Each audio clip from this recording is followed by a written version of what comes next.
Mic lock button is on. Hello everyone, my name is Stephen and my name is Andy, and we're sitting down and we're giving you Vlogcast week 4. And I've done a video about furlough, or it will have gone out by this point, let's just hope.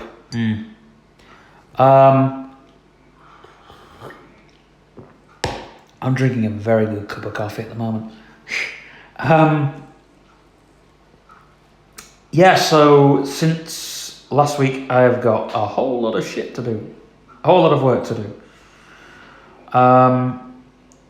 I've been asked by a few YouTubers to do work for them, which is all good.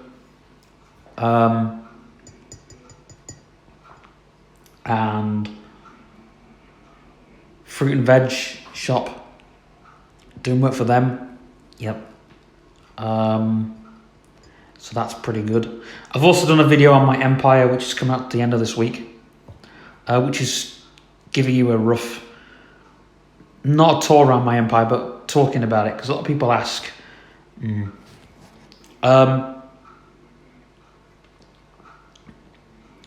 I'm selling the phone company.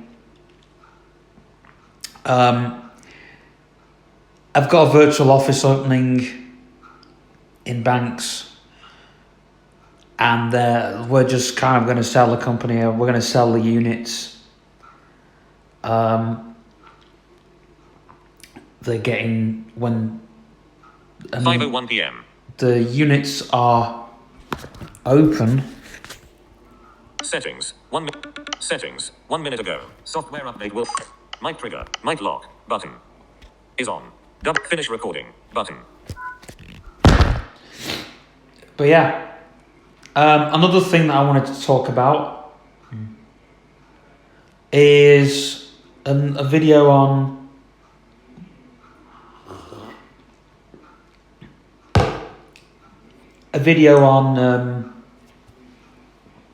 mental health through lockdown. I've done one before, but kind of another one. So yeah, kind of happening. There's a lot of stuff happening online, massive communities which are being built. There's also another Q&A with Cyberclans, which we're doing. And Cyberclans has moved to Amino. There is a forum, but we're going to make a Cyberclans community because the forum is really outdated, and it's kind of what we want to show you. The people who run Cyberclans are old-fashioned. Hence why they run everything on Opera. Yeah, Opera, which is... It's kind of it's a fast browser, it's kind of... But it's not recommended. I would rather use Firefox, but these people want to use Opera. They were using Chrome for a while, which is a pretty good, it's a pretty sturdy browser.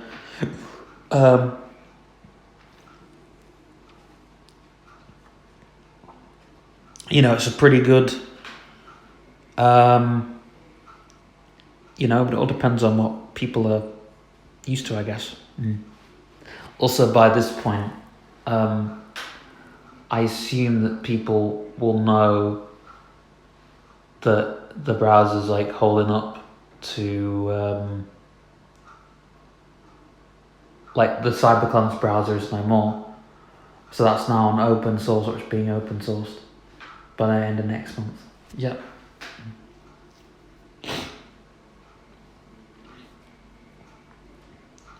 I mean, there were some alterations with that. We don't want to bore you.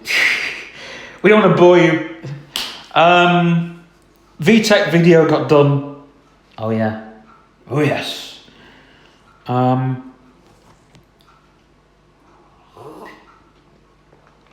we're going to start scripting these vlogcasts.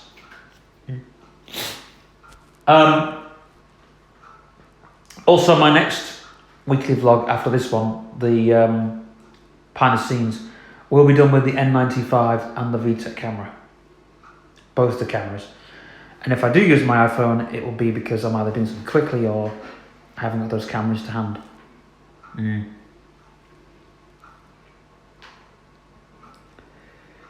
So yeah. And even though the camera on the VTech, excuse me, is very good quality, the microphone isn't, so yeah.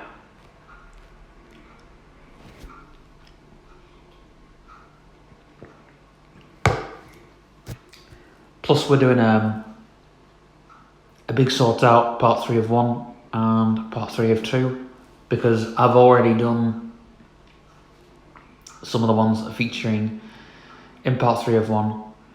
And if you guys are on Insta, we'll be listening to an album each week.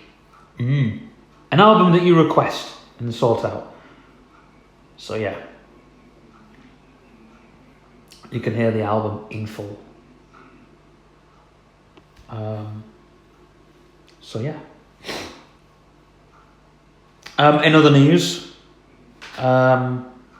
which there is.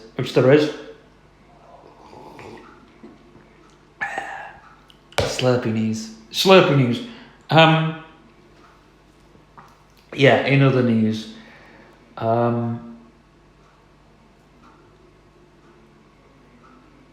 I did have some other news. Now I've bloody forgotten them.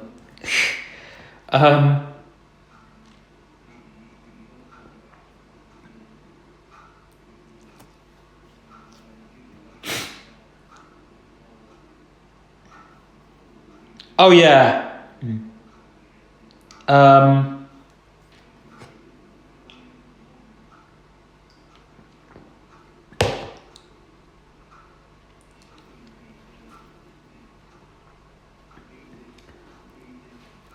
I'm adding to the Tampa Radio breakfast show list, so I'm making sure that's done. And I'm backing everything up because I unfortunately have taken my YouTube seriously.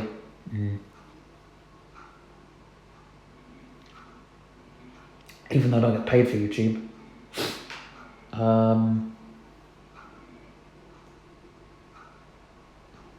So yeah. You don't get paid for YouTube, but you get paid for voice acting. Yes, I get paid for voice acting. Well, in actual fact, I'm doing some voice acting in a few weeks as well for something else, so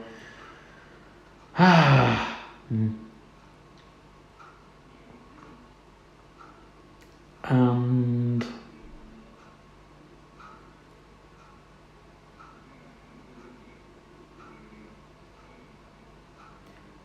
yeah. And somebody asked me actually to react to a video. Don't make reaction videos because I'm visually impaired, mate. And a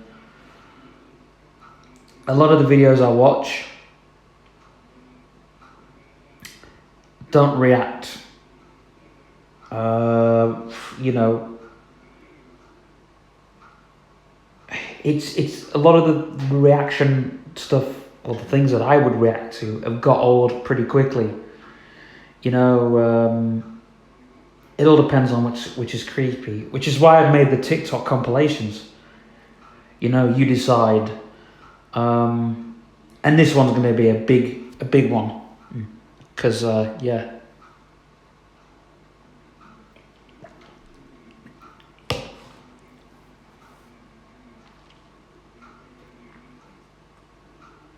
But hey ho. Plus, didn't you get a thing about on the programming video? Didn't you get someone saying, can't write a program on those? And Yeah, they were a complete troll because I only watched about 3 or 4 seconds of it. It's only about 3 or 4 seconds anyway. Yeah. Hardly watched the video, and I could tell. Like, these videos are... The vlogcasts aren't very long. Yeah, I need to watch them myself because I need to make some notes for the next few. Oh yeah, my book, which I'm writing. Whoops.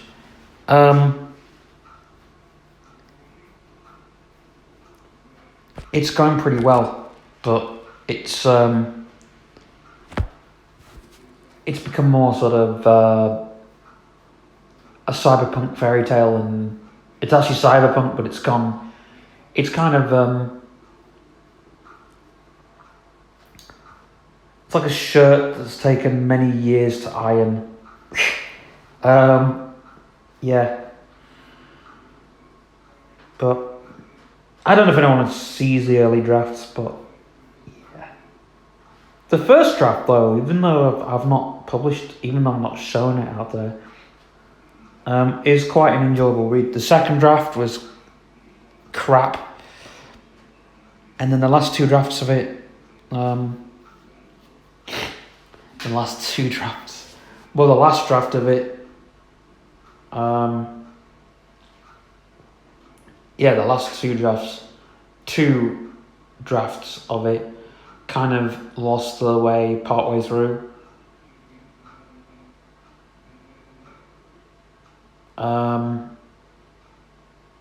The second draft just lost the story. It wasn't like the first draft where it actually had something going for it.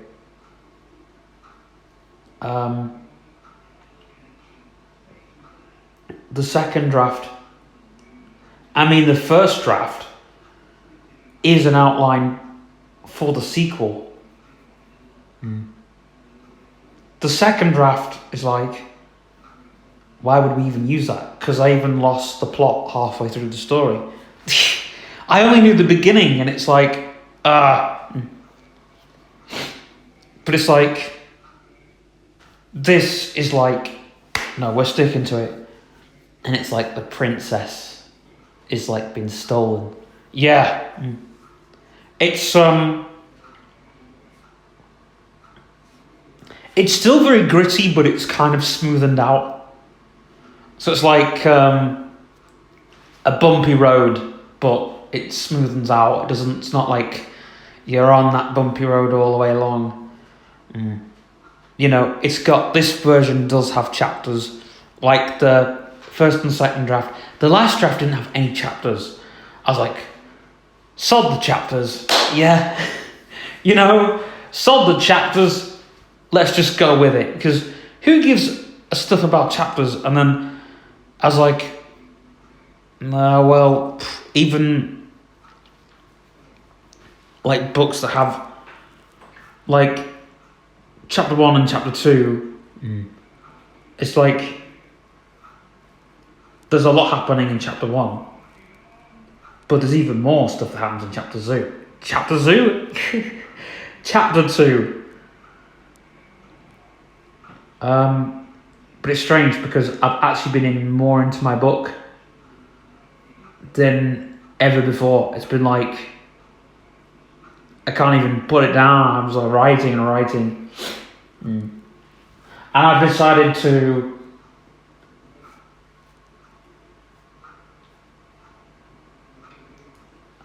not to edit, write a chapter, then edit it. No, I've decided to write it and then just edit everything at the end. Because if I edit, and that's when I lose my way, and I'm like, oh no, where was I? But I'm making notes for my book on other devices or whatever. Like if I'm not near the device I'm writing the book on and I need to get something down, I'll just write notes or whatever. Excuse me. I'll write the notes and include it in or not include it in. Just depends. So, yeah.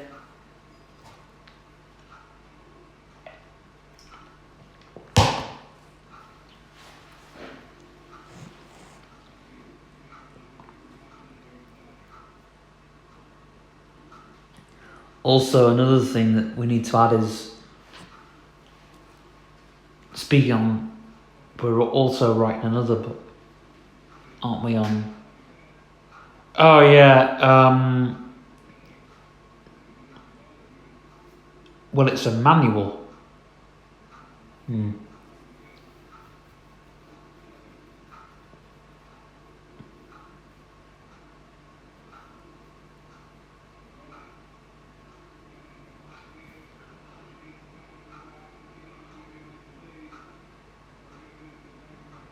And it's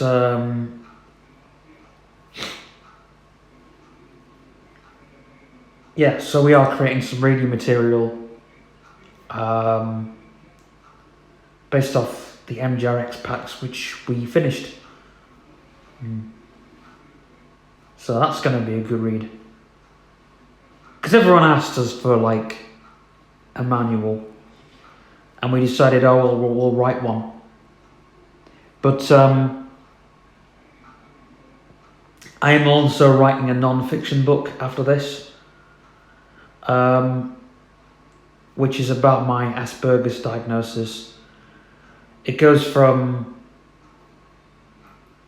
15, and I'm calling that book The Invisible Kid, after the Metallica song. I just like that title, The Invisible Kid. I felt like the Asperger's syndrome was the invisible kid. I heard that song, and there's so many relatable things to that song, you know. The invisible kid who sits in the corner and doesn't do anything, or doesn't, he's a good little kid. Or is he good? It's like, I look back and think, the invisible kid who should be seen and not heard. Yeah. I had a very hard time through my diagnosis. I had to force to conform the way that people wanted me to, and I was kind of living in the dark for... Ooh, crumbs.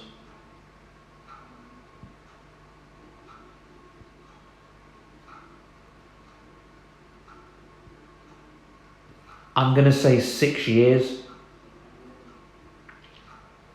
I'm crap with maths. But it's like everybody wanted me to be this person that I was not. And I had to suppress everything. There was no kind of letting it go. There was no... It's like, I don't know, you hold something in for a while. It's not good.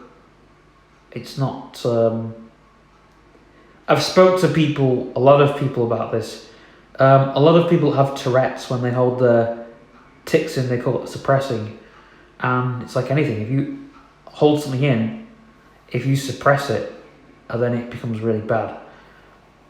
And so I would hold my imagination in, I'd hold my imaginary friends in, for those people who wanted me to be normal, but it just didn't happen.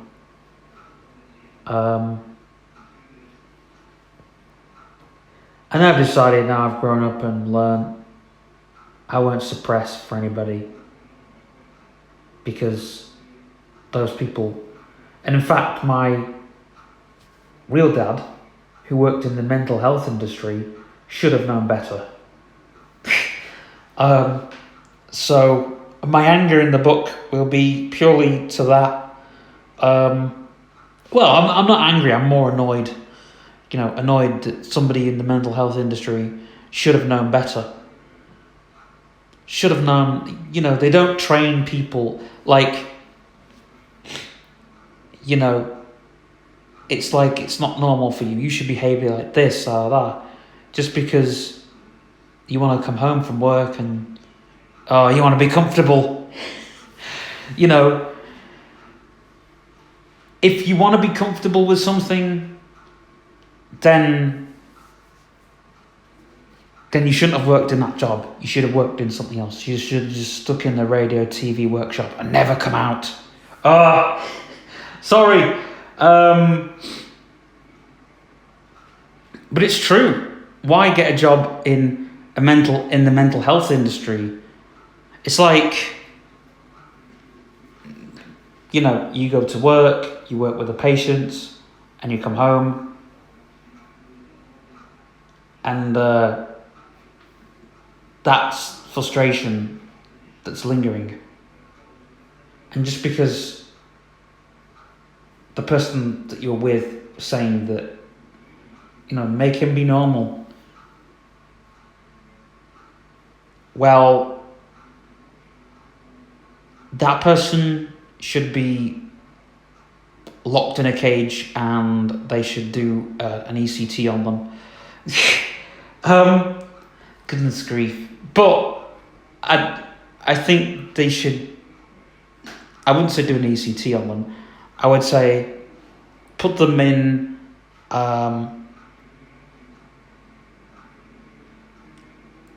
you know, put like, what would be horrible? I don't know. Lock them in a room and force them to listen to nursery rhymes, and they have to walk around with a rattle and walk around with a rattle. Walk around with a rattle, and they have to wear pink, like just clothes with loud colours on. I think that's more. It's a fitting punishment. What, you lock them in a room and force them to listen to like nursery rhymes and nursery rhymes. Give them a rattle.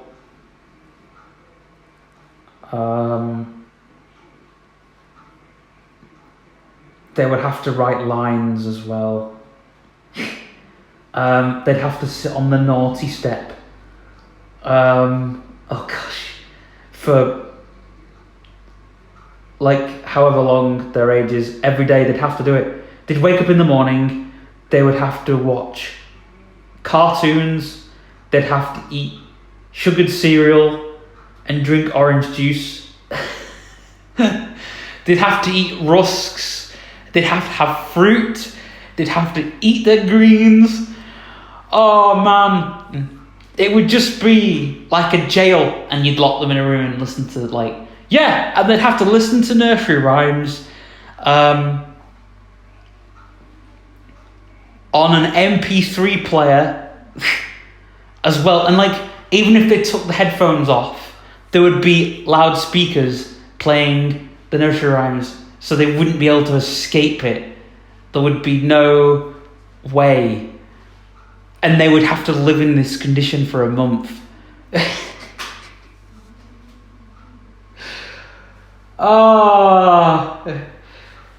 Dude, that sounds really good. But they actually did that. You know, in America, they actually did that. There were these kids that were playing loud music, and they locked them in a room, and they had like nursery rhymes and Barry Manilow, and it worked. So yeah, but I don't know. But it's like,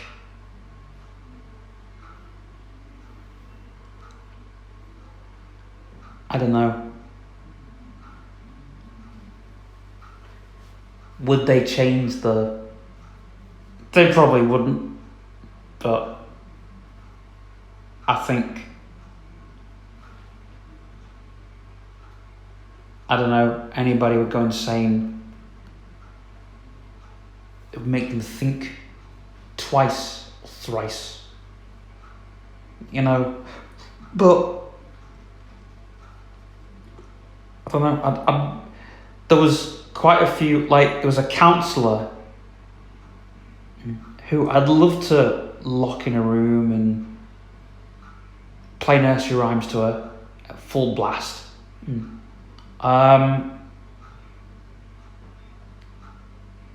She shouldn't have been, don't know what her title was, but she was a psychologist, but freaking hell. It was like,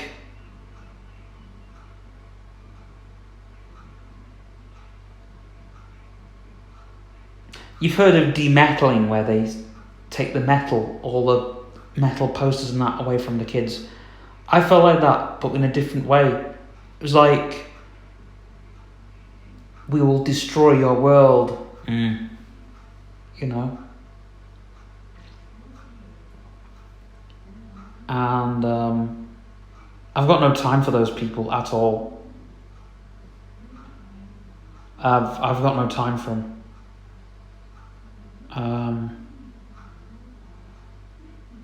You know, I'm angry with the education system. You know, you're forced to sit at a desk and the teacher plays the role of a parent.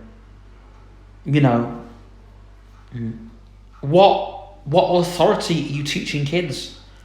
You know, there's no such thing as, oh, crumbs.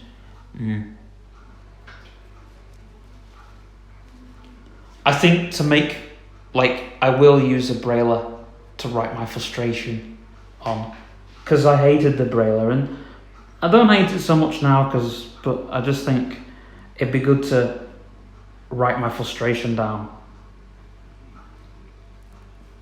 I've got plenty of frustration, you know, walking down that school corridor and Angie McManus. Good Lord. I think now, knowing what I know now, I would bloody well tell her. I wouldn't be frightened to throw a brailler at her. You know. And I think I'd probably be expelled now from having the knowledge. I'd be thrown out the school. But to be honest, you know,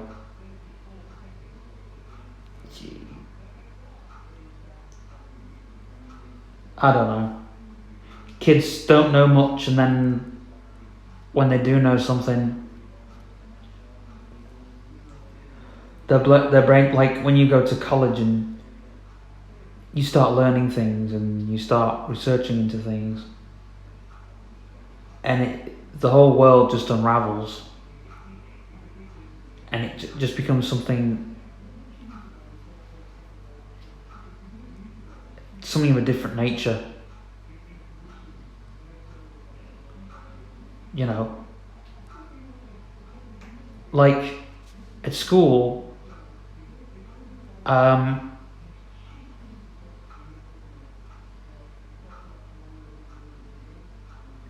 don't know, I was always a kid that asked questions, even from year 6.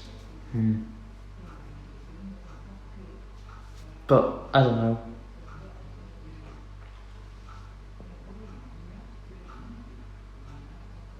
I would have loved to have learnt through play.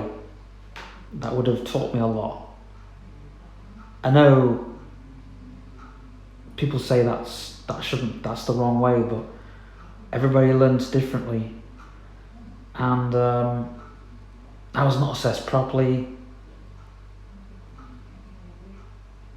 I didn't slip through the net, thank the Lord. But there are kids that do slip through the net because they're taught wrong. You know, on a piece of paper it says something. You want to screw up the piece of paper, and that's nothing. I remember I went to school, I wanted to be a solicitor. I wanted to be, not a solicitor, a barrister. Don't know what made me think of that. And before I left school, I wanted to be a rock star. I really wanted to be a rock star. I didn't want to be anything else. And now, I don't know, I think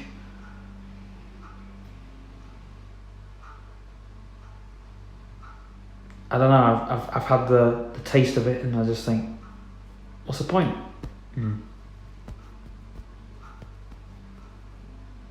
You know?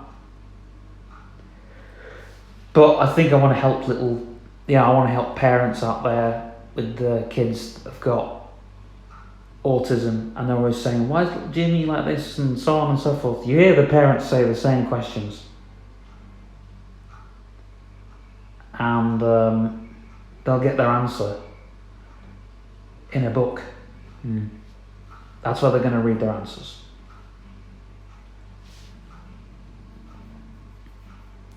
And the teachers too, you know. Why does little Jimmy not behave in class? You know?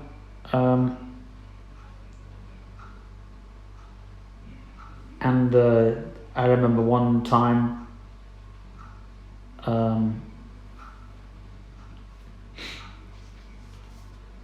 you know, jokingly when I was in that meeting, and I think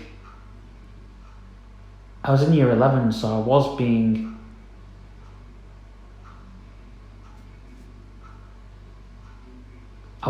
bullied.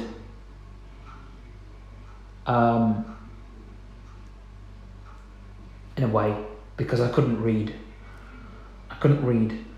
And this teacher who was teaching us English wanted me to read, and she always got me to read out. And then this one lesson, I thought, screw it, I'm gonna read. And I remember my friend in the class, and I turned to him and I was like, what does this say? And you know what I did? This one day I just said, Miss, I can't do it, I can't read. And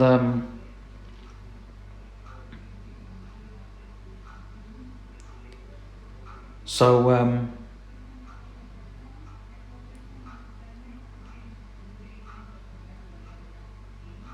you know,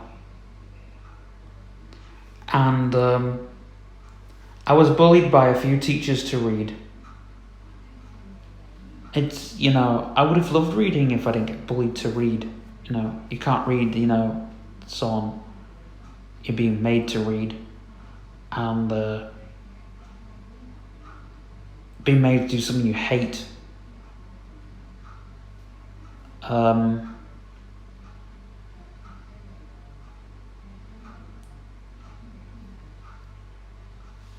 You know,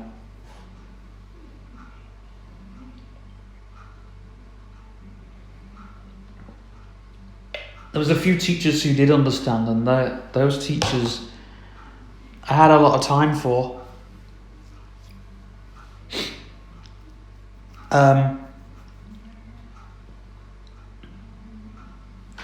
The library teacher, she wanted me to read, and so what I did was, because she never let me go on the computers to do my creative writing, I thought, fine.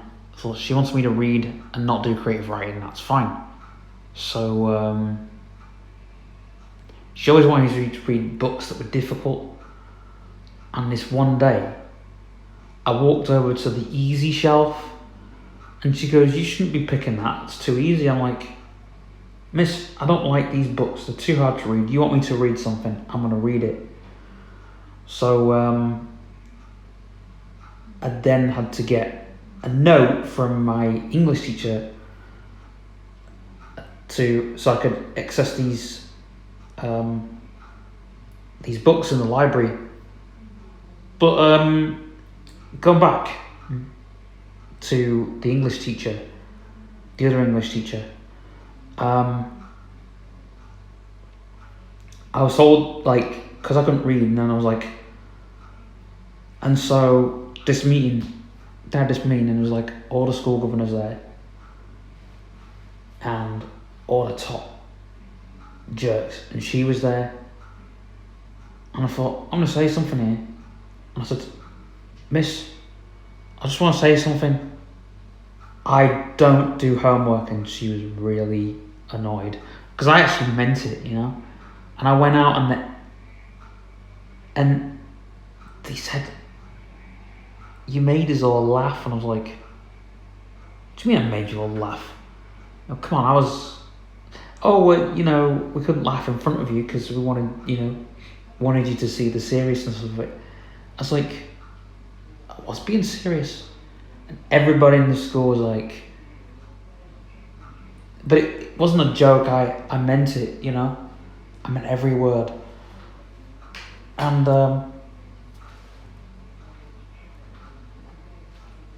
school to me was a joke. Like a big ha-ha joke. Because I didn't want to do school because, you know, I wasn't being taught in the way I wanted to be taught. I was being taught in the way they wanted to teach me. So when you leave school and someone asks you, what do you want to write on today? A braille or a computer? You know, it's like, wow, I'm getting choice, you know. And I decided that I'm going to use a computer. But I hated writing, I hated reading because of school. And so when I do it now, when I write something, like this book that I write in a punk way. It's like picking up a guitar and learning 3 chords and forming a band. You know, I've written, 200 words already.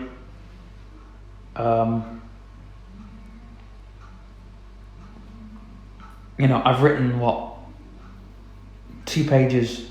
There's actually 3 pages, but that first page doesn't count. Because it's only the title and a few words. But the first 2 pages are the actual, you know, meat and potato. So when I write something now, it's because I want to write it. And excuse me, there are easier ways, much more affordable ways now to write. You know, like dictation. You don't need to know how to spell. Well, you do, but I don't think, you know, if you wanted to get something out, I don't think you have to. There's millions of people now using computers. Unbelievable. But it would be great to get a brailler, because it'd be like part of my frustration leaking out.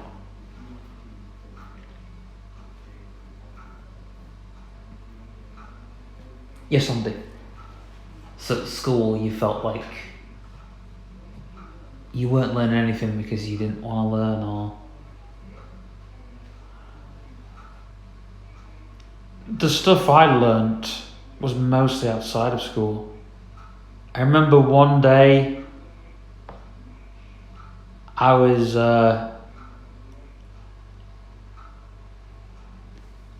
where was I?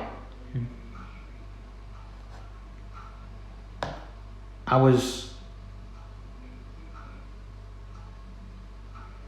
at home, and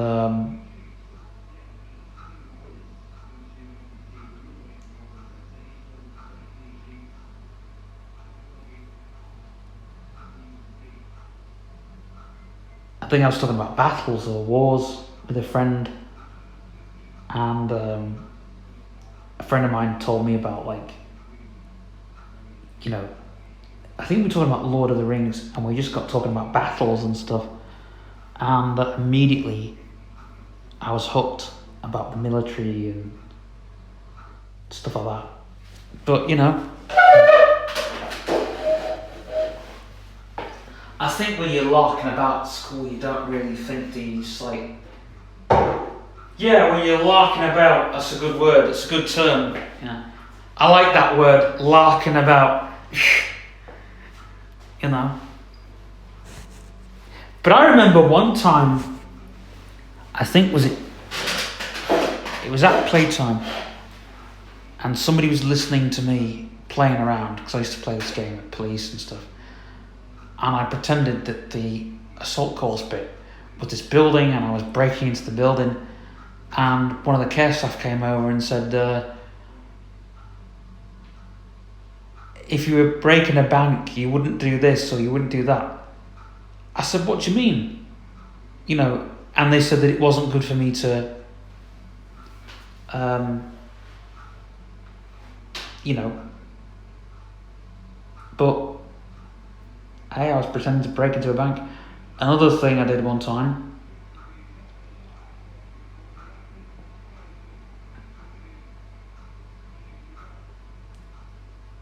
was